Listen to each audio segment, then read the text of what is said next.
That's all I got for unanswered questions. You want to get to the top billing rankings of Severance characters?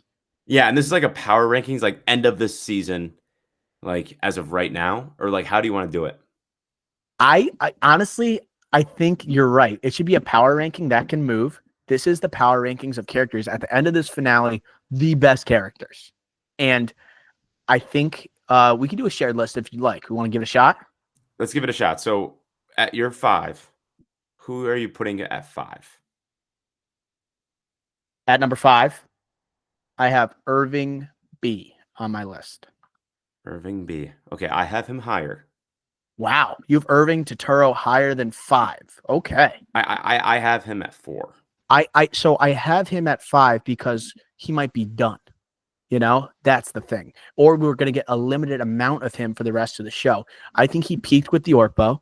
I think what they did with him at dinner with Bert and Bert's husband, I think that was an excellent scene, but I don't think it was the peak, you know? And it was interesting to see like can love transcend Severance, but to me the Orpo peaked and I don't know how much more we're going to get of him. So I think he's 5 and potentially could go even lower after season 3. I could see that. Like I had Dylan G at 5. I have Dylan at 4. Yeah. So So, but like I think from your argument, you're right from a power rankings perspective. That's why I asked the question I because Irving has his highs that are higher than arguably anybody on the show. His yes. highs are so freaking high. Do it, Seth. It's unbelievable. It's unbelievable. But I think if we're doing power ranking style, then yeah, let's put him at 5, Dylan G at 4, and then who's at 3? But I do want to talk about Dylan G for a sec, if that's okay. Mhm. Because Dylan, given more of a significant arc, he was the guy who was shut out at the end of season 1. He is the hero that gets like you can't get the mission done without him. You don't get to see him in the outside world. Unsung hero. Season 2, you get to see him on the outs, basic, sort of in the outside world, but you do see a lot of his outside world interacting with his inside world. And every time they do the previous episode and they show him going, Gretchen, as loud as he can, no one else has the falsetto of Zach Cherry. His high pitched noise is amazing. His you, Mr. Milchick is amazing. He's the funniest character on the goddamn show. I think he deserves to be higher than 5 also because straight up, he is fun to be around and he's hilarious. Bert is like Totoro's putting in a freaking amazing performance. And I think Zach Cherry is also very, very good, but he's also hilarious. That's why I have him at 4. Yeah, like in season 1, he's clearly a comedic presence, and that's pretty much it. You Yes. know, at the end, he finally gets his moment. We had that one scene where Milchek interrupts him at his house and his Audi. But besides that, like we didn't really get much. But here he does get that well-deserved storyline that, like we were talking about earlier, that individual message or meaning of this season is so important. And he was at the core of that. Did I love it more than other people's storylines? No. Did I wish maybe we got more Irving? Yes, but he got the season 1 relationship with Bert. This is Dylan G getting his time, and I think from the power rankings perspective, again, I agree with you. I'm cool with Dylan G at 4. That then having Bert and Dylan, dude, the Orpo is also my favorite episode because it's also hilarious while being so goddamn serious. The part where Irving is walking at the beginning of the episode and they see it looks like a dead seal or some type of creature, and then Irving goes, "We should eat it." and then the camera pans to Dylan, and Dylan goes, "What the?" It is like high pitched voice. I was dying, and also the Irving, do it, Seth. That obviously one of the best, 3 times. It's amazing. arguably the best delivery of the season. You can tell if you've been listening to this entire episode so far, we love that line from the Orpo. But 2 of the guys that have like the funniest moments, honestly, like consistently, Irving, Bert, and number 3. You want to go and see if we're aligned? So this is where again, I went Milchek. Wow. I wanted him at 2, but again, from a power rankings perspective, I think his storyline came up short in season 2, and I think Mark S took the leap ahead of him, in my opinion. So I have Helly R at 3. Oh shit! So Really? Yes, and that was hard because I had Helly at 2. I think if first half of the season, I was fascinated because the momentum of Helena versus Helly going into season 2, but then you had the Orpo, and you find out Helly was actually Helena, and so like those scenes that I was like really locked in on, it's actually Helena, and so this is important when we do these power rankings for Severance. Oh, right. I am not thinking of Helena or with Helly. I'm saying it's just Helly. This Yeah, is where I don't know why I didn't do that with her. I did it with so Marquez. I did it with all the other people, all the other severed characters, except Helena. I considered them as one.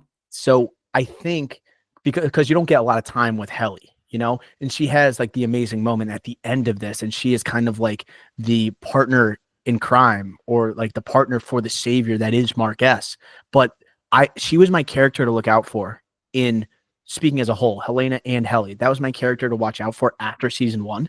And you're looking at those like, oh my God, like her relationship to Egan, right? The theories of her like actually being Helena on the inside. Is she trying to gather intel, the relationship building with Mark S? I thought like you think about it more like as more complex when you have like Helena hooking up with Mark S during the Orpo and those type of things. It's like, wow.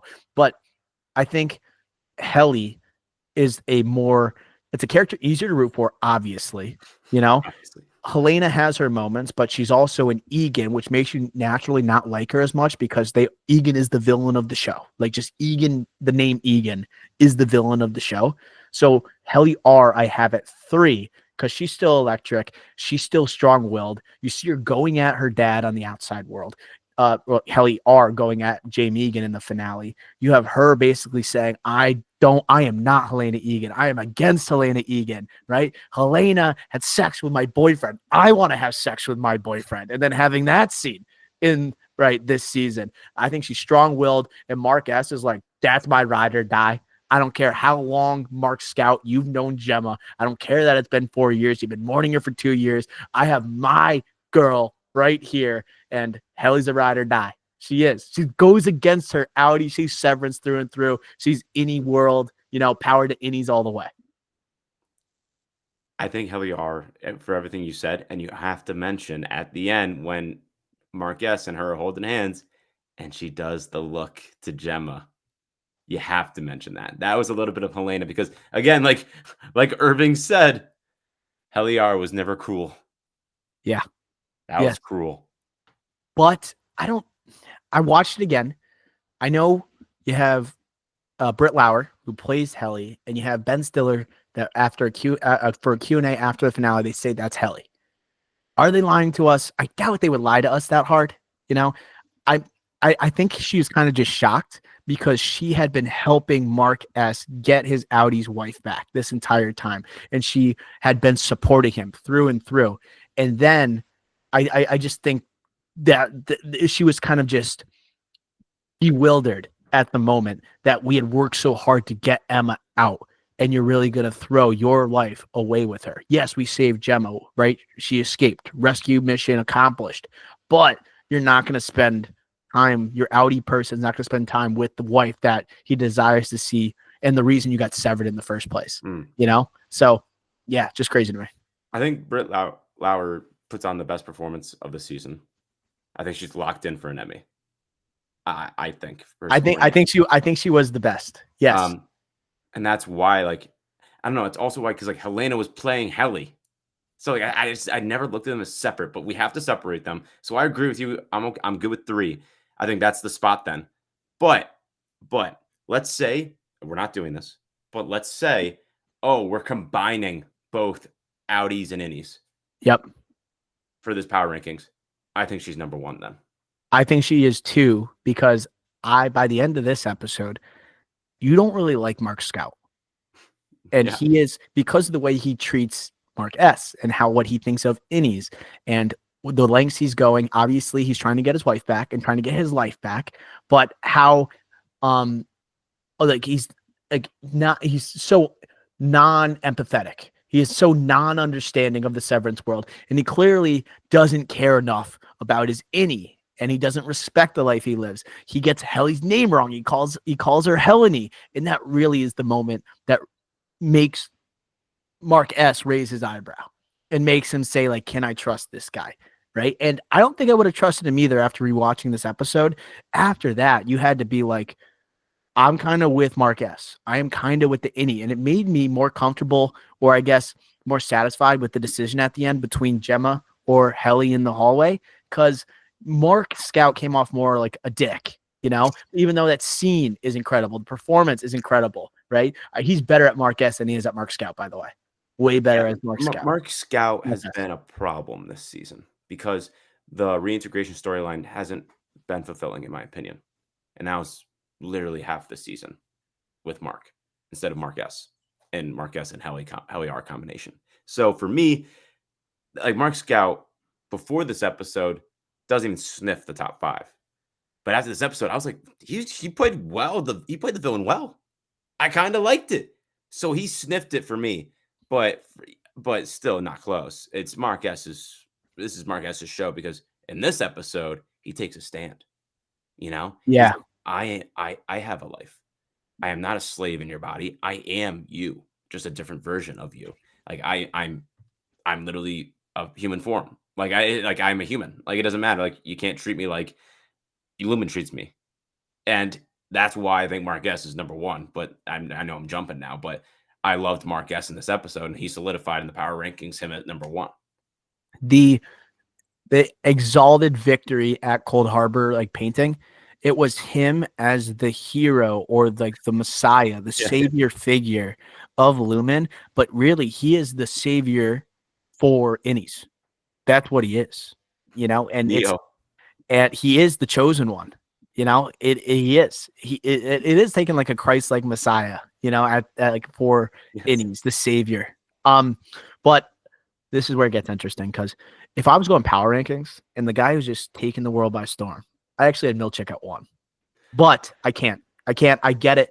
That'd be the definition of prisoner of the moment. So yes, Mark S will be 1, but I have Milchick at 2. Milchick, what Milchick reminds me of? Travell Tillman. He is an actor. If you look at his IMDb, he doesn't have much on the IMDb. He's in like 1 episode of a random season of television. His career is starting to take off after these 2 seasons. He's going to be in Mission Impossible, right? The Final Reckoning. But prestige star comes out of nowhere, right? You don't think he's going to have as much of a presence as he has on the show. He grows on you. He is ranked 2nd on our power rankings. He reminds me of Jesse Pinkman in Breaking Bad with Aaron Paul. Ooh. Except a lot older, so it's more like a J.K. Simmons type of a surgeons here. No, like he's late 30s. He's about to turn 40, so he's got a career ahead of him. Right, but I guess what I'm trying to say is that Jesse Pinkman, like Aaron Paul, was super young. But my whole thing is they are beloved characters, right? They're not the main character. Their IMDb's have nothing on them, and they are pretty much. Walter White is Walter White, and obviously there's so many great characters on Severance. I think that it's kind of similar in how they had nothing, and now it seems like they are so beloved. That's kind of like it's kind of like Evan Boss Macrack as well in The Bear. Yes, that's even closer. But except Evan Moss Backrack had a couple other things. He was in Girls and things like that. He had been around. Travell Tillman literally has a blank slate, and then he is Milchick, and it's a role he's born to play. He had the marching band scene. We got to get that's his calling card.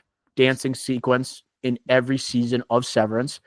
But I also saw that he was in a marching band in high school. Did you see that? I did not see that, but I saw the finale event this weekend that Severance put on. He led the USC marching band out. That was pretty cool. That Q&A it was the beginning of it. They screened the episode.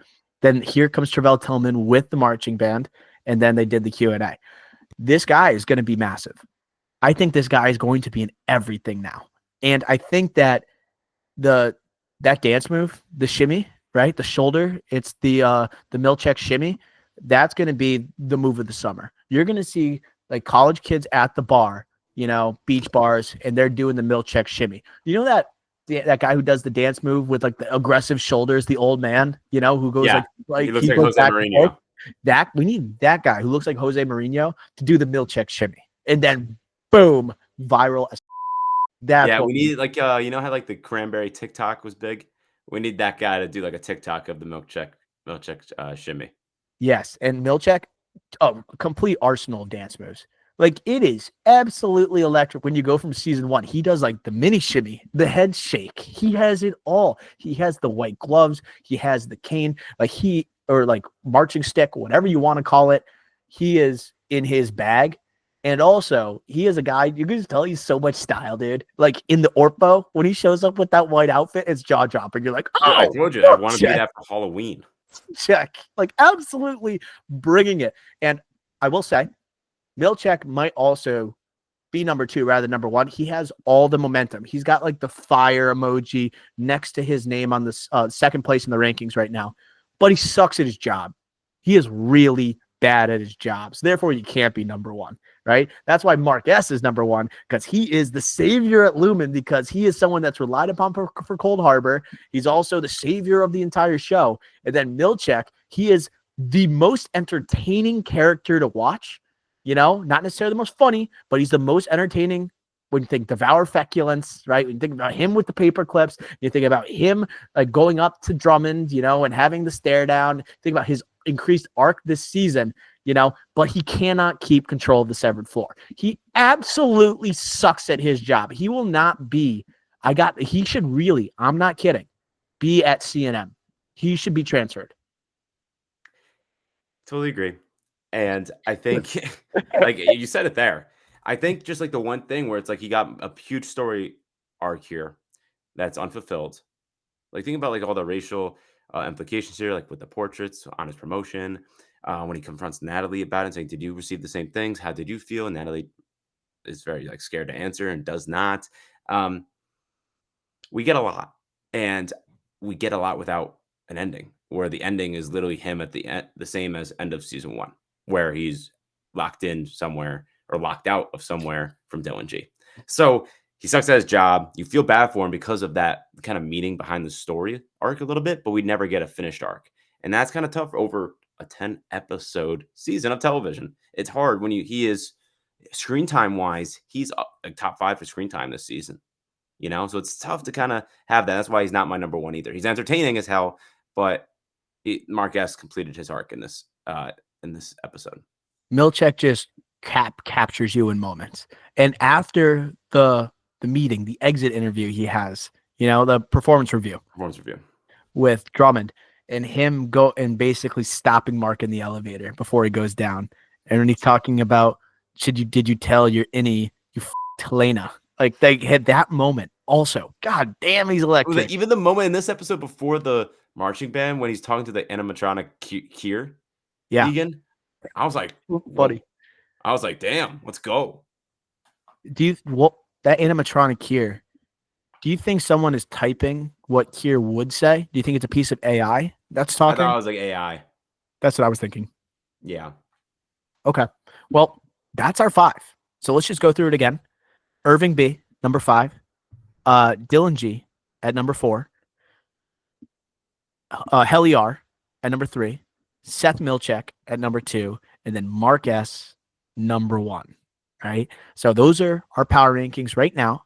They could move when it comes to Severance season 3. So in about 3 years, we'll talk and come back to these rankings. Just kidding. Hopefully we get it in a year and a half, maybe 2 years. That would be great. That would be great. Ideally a year and a half. That's what we're going for here. Severance, what a freaking show, Ricky Flex. Any final thoughts before we move on?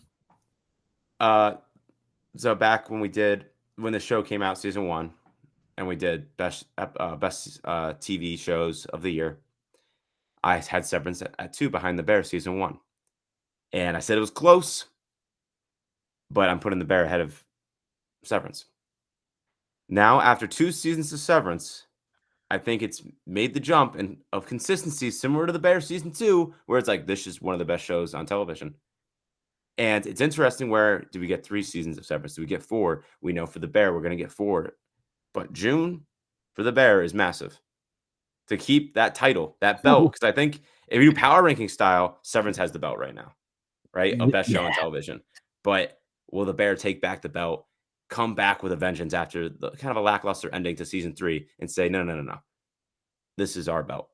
Yeah, like that's where like that battle. And I know we have The Last of Us. We have White Lotus going on right now. Last of Us coming out April 13th after White Lotus. Then, like we said, June will be The Bear. But that belt of best show on television right now belongs to Severance. Severance has the title for best show in prestige television. They have the belt right now. And you're right. Can the Bear respond? Can they respond after a lackluster season 3? After a pretty good finale for season 3, can they bounce back? I believe it's the final season of the Bear, It right? is Isn't season 4 the final season of the Bear? final season, series finale. Also, hey, you know what the Bear does? You know what the Bear, what might have it over Severance, comes out every year. Comes out every year. Severance can't say that. Hopefully we get it soon. So that does it for our power rankings of Severance characters.